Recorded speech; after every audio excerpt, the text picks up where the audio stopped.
નમસ્કાર, ડીટીવી ન્યૂઝમાં આપનું સ્વાગત છે, જ્યાં અમે લઈ આવ્યા છે ગુજરાતના સૌથી મહત્વના અને તાજા સમાચાર।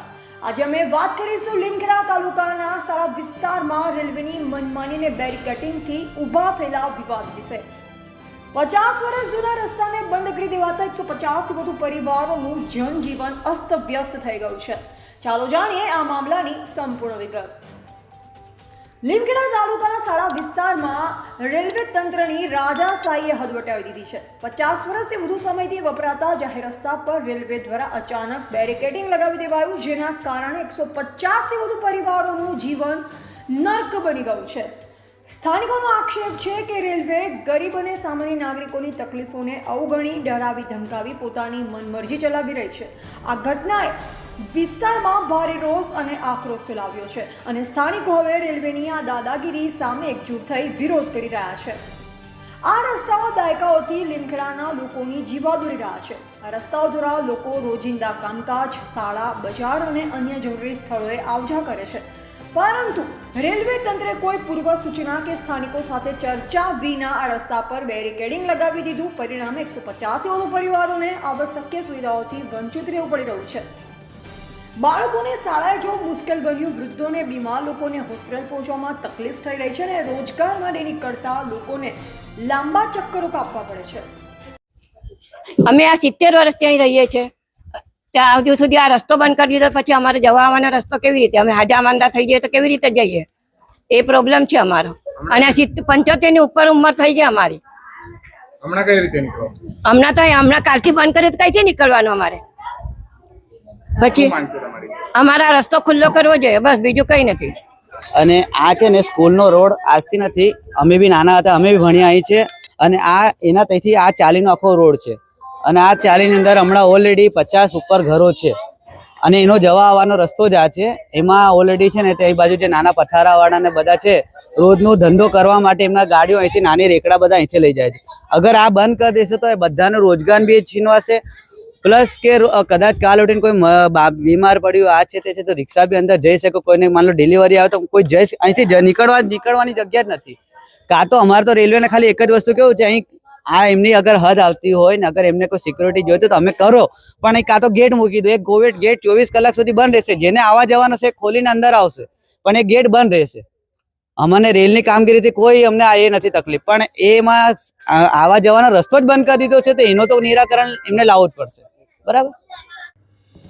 રેલવેના અધિકારીઓનો દાદાગીરી ભર્યો વ્યવહાર આ મામલે સૌથી વધુ ચોંકાવનારો છે। આ બેરિકેડિંગથી સૌથી વધુ નુકસાન ગરીબ અને મધ્યમ વર્ગના પરિવારોને થયું છે, જેઓ આ રસ્તાઓ પર નિર્ભર છે।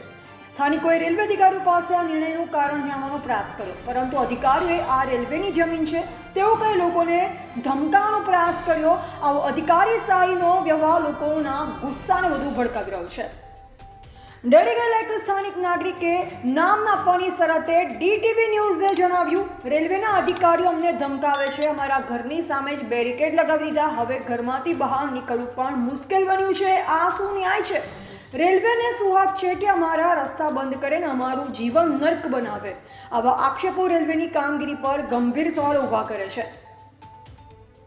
ડીટીવી ન્યૂઝની ટીમે આ મામલે વધુ માહિતી મેળવવા બેરિકેડિંગનું કામ કરતા રેલવે કર્મચારીઓ સાથે વાત કરવાનો પ્રયાસ કર્યો, પરંતુ કર્મચારીએ કંઈ પણ બોલવાનો ઇનકાર કર્યો। આ ઘટના રેલવે તંત્રની અપારદર્શક કામગીરી અને જવાબદારીથી ભાગવાની માનસિકતાને ઉજાગર કરે છે।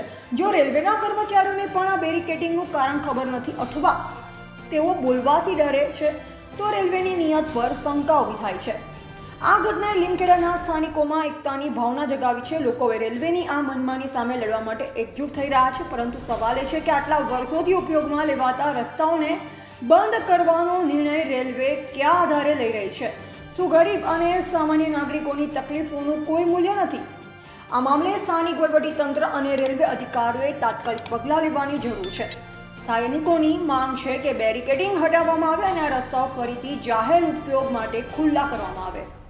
અમારે આ સમસ્યા છે કે અમારે આ પતરા કાઢો, અમારે કોઈની ડેડ બોડી થઈ હોય, કોઈને ડિલિવરી આવી હોય તો અમારે નીકળવાનું કેવી રીતે એમ બતાડો અમને તમે, કે અમારે હમણાં માન લો 108 બોલાવીએ તો કેવી રીતે બોલાવીએ અને પેશન્ટ હોય ને પેલી બાજુ કેવી રીતે અમારે કરવાનું એમ બતાવો તમે અમને. અમારે આનો નિકાલ જોઈએ બસ, બીજું અમારે કશું નથી જોઈતું.